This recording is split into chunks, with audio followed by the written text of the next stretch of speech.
Novo Nordisk Chief Executive Lars Fruergaard, the Jorgensen, joins us now. Sir, thank you so much for joining us. A lot of talk, of course, about whether you'll have enough capacity to satisfy the world's demand for Wegovy, Ozempic, and your other weight loss drugs. How much are you expecting capex to grow in the near term to make up for this demand? Yeah, thank you for having me here, Francine. We are really excited about the opportunity, as you say, and as we see a continued strong demand for our products, we'll be ramping up capacity, and we are, more or less doubling our spend on capex this year compared to last year. In 23, we announced 75 billion Danish kroner of expansion plans. So we are scaling, and that's you can see from our increased guidance for this year and the fact that we now bring more starter doses into the US. So we see more and more products coming in, and we'll be investing to produce even more for the future. Can you also give us a specific update on Europe? I know some of the supply is quite restricted in Europe. You've launched Wegovy in 6 European countries so far. Supplies have been very difficult to get hold of. Is this the year where Europe gets more? Yeah, so we see that the very steep uptake is not just a US phenomenon. It happens in Europe as well.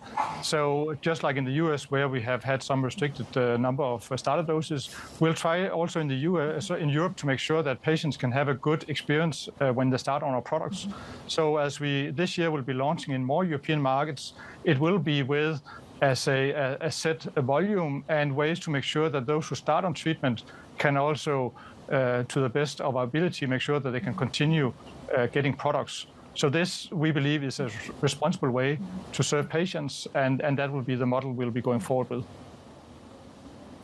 And you, sir, are very confident that you'll actually be able to keep up with momentum, given the introduction from Zepbound by Eli Lilly in the U.S. I know you were talking about some of the starter doses. If you look at, you're looking to double that amount in the U.S., will you continue to boost supply through the first quarter?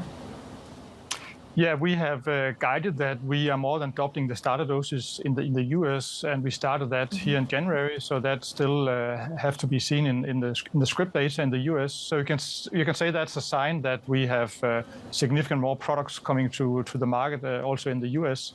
And if you look at it, we have access to some 50 million patients in the US, and we are only serving a small fraction of that. So there's ample opportunity for competition, and this is really about growing the market, serving more patients than it's a matter of market share. So you're not worried about competition?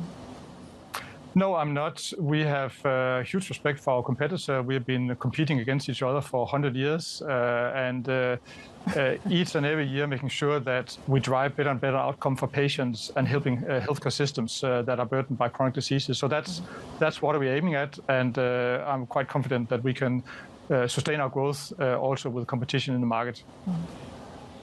Are you overly worried about investor expectations at all, given actually the company just broke out of the $500 billion mark? It's clear when you grow to our size, there's a lot at stake.